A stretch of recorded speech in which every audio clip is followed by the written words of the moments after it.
ನಮಸ್ತೆ ಎಜಿ ನ್ಯೂಸ್ಗೆ ಸ್ವಾಗತ. ಬೇಲೂರು ತಾಲೂಕಿನ ರಾಜನ ಶಿರಿಯೂರು ಗ್ರಾಮದಲ್ಲಿ ಅವ್ಯಾಹತವಾಗಿ ನಡೀತಾ ಇರುವ ಅಕ್ರಮ ಮದ್ಯ ಮಾರಾಟವನ್ನ ಖಂಡಿಸಿ ಗ್ರಾಮಸ್ಥರು ರಸ್ತೆ ತಡೆದು ಬೃಹತ್ ಪ್ರತಿಭಟನೆ ಮಾಡಿದ್ದಾರೆ. ಅಕ್ರಮ ಮದ್ಯ ಮಾರಾಟಗಾರ ವಿರುದ್ಧ ಪೊಲೀಸ್ ಇಲಾಖೆ ಹಾಗೂ ಅಬಕಾರಿ ಇಲಾಖೆ ಯಾವುದೇ ಕ್ರಮ ಕೈಗೊಳ್ಳುತ್ತಾ ಇಲ್ಲ ಅಂತ ಆಕ್ರೋಶ ವ್ಯಕ್ತಪಡಿಸಿದ್ದಾರೆ. ಪ್ರತಿಭಟನೆಯ ನೇತೃತ್ವ ವಹಿಸಿದ ಗ್ರಾಮದ ಮುಖಂಡರು ಮಾತನಾಡಿ, ಗ್ರಾಮದಲ್ಲಿ ಅಕ್ರಮವಾಗಿ ಮದ್ಯ ಮಾರಾಟ ಮಾಡ್ತಾ ಇರೋದ್ರಿಂದ ಯುವ ಜನತೆ ದಾರಿ ತಪ್ಪಿದ್ದಾರೆ ಮತ್ತು ಅನೇಕ ಕುಟುಂಬಗಳು ಬೀದಿಗೆ ಬರ್ತಾ ಇದೆ. ಈ ಬಗ್ಗೆ ಹಲವು ಬಾರಿ ದೂರು ಕೊಟ್ಟರೂ ಕೂಡ ಪೊಲೀಸ್ ಇಲಾಖೆ ಆಗಲಿ ಅಥವಾ ಸರ್ಕಾರವಾಗಲಿ ಯಾವುದೇ ಶಿಸ್ತು ಕ್ರಮ ಕೈಗೊಂಡಿಲ್ಲ. ಬದಲಿಗೆ ಅಧಿಕಾರಿಗಳು ಅಕ್ರಮ ಮಾರಾಟಗಾರಿಗೆ ಪರೋಕ್ಷವಾಗಿ ಪ್ರೋತ್ಸಾಹ ನೀಡುತ್ತಿದ್ದಾರೆ ಅಂತ ಗಂಭೀರವಾಗಿ ಆರೋಪಿಸಿದ್ರು. ಪ್ರಮುಖ ಬೇಡಿಕೆಗಳನ್ನ ನೋಡೋದಾದ್ರೆ ತಕ್ಷಣವೇ ಗ್ರಾಮದಲ್ಲಿ ಇರುವ ಅಕ್ರಮ ಮದ್ಯ ಮಾರಾಟ ಕೇಂದ್ರವನ್ನ ಬಂದ್ ಮಾಡಬೇಕು. ಅಕ್ರಮ ಮಾರಾಟಗಾರ ಮೇಲೆ ಕಠಿಣ ಕಾನೂನು ಕ್ರಮ ಜರುಗಿಸಬೇಕು. ಗ್ರಾಮದಲ್ಲಿ ಶಾಂತಿ ನೆಲೆಸಲು ಪೊಲೀಸ್ ಇಲಾಖೆ ಸೂಕ್ತ ಬಂದೋಬಸ್ತ್ ವ್ಯವಸ್ಥೆ ಮಾಡಬೇಕು.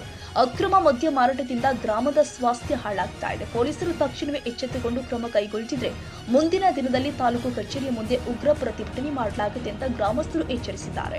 ಈ ಸಂದರ್ಭದಲ್ಲಿ ಗ್ರಾಮದ ಮುಖಂಡರು ಆದ ನಿಂಗೇಗೌಡ, ಲತೇಶ್, ಆರ್ ಗಂಗಾಧರ್, ರಾಮನಹಳ್ಳಿ ಯೋಗೇಶ್, ರಾಮನಹಳ್ಳಿ ಜಗದೀಶ್, ಮೋಹನ್ ಕುಮಾರ್, ಸುಧಾಕರ್, ಪರಮೇಶ್, ಮಣಿ ಹಾಗೂ ಮಹಿಳಾ ಮುಖಂಡರು ಆದ ರೂಪಾ, ಮೀನಾಕ್ಷಿ, ಸುಜಾತ, ನೀಲಾವತಿ, ಶಾರದಾ ಸೇರಿ ನೂರಾರು ಗ್ರಾಮಸ್ಥರು ಉಪಸ್ಥಿತರಿದ್ದರು. Parvez Ahmad, Hassan, AG news.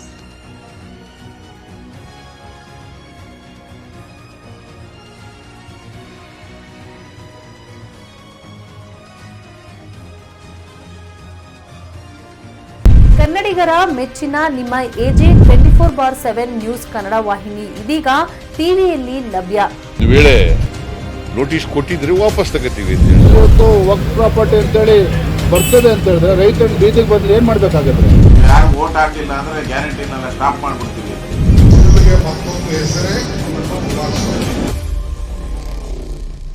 ಕರ್ನಾಟಕ ಮತ್ತು ದೇಶ ವಿದೇಶ 360 ಡಿಗ್ರಿ ಸುದ್ದಿ ಹಾಗೂ ಉತ್ತರ ಕರ್ನಾಟಕ, ಬೆಳಗಾವಿ, ಬಾಗಲಕೋಟೆ, ಧಾರವಾಡ, ಹಾವೇರಿ, ಗದಗ, ಬಿಜಾಪುರ ಜಿಲ್ಲೆಯ ಕ್ಷಣ ಕ್ಷಣದ ವಿವರವನ್ನ ಪಡೆಯುವುದಕ್ಕೆ ಎಜೆ 24/7 ನ್ಯೂಸ್ ಕನ್ನಡ ವಾಹಿನಿಯನ್ನ ಲೈಕ್ ಮಾಡಿ, ವಿಡಿಯೋಗಳನ್ನ ಶೇರ್ ಮಾಡಿ, ಕಮೆಂಟ್ ಮಾಡುವ ಮೂಲಕ ನಮ್ಮ ವಾಹಿನಿಗೆ ಸಹಕಾರ ನೀಡಿ ಮತ್ತು ಚಾನೆಲ್ ಅನ್ನ ಸಬ್ಸ್ಕ್ರೈಬ್ ಮಾಡಿ.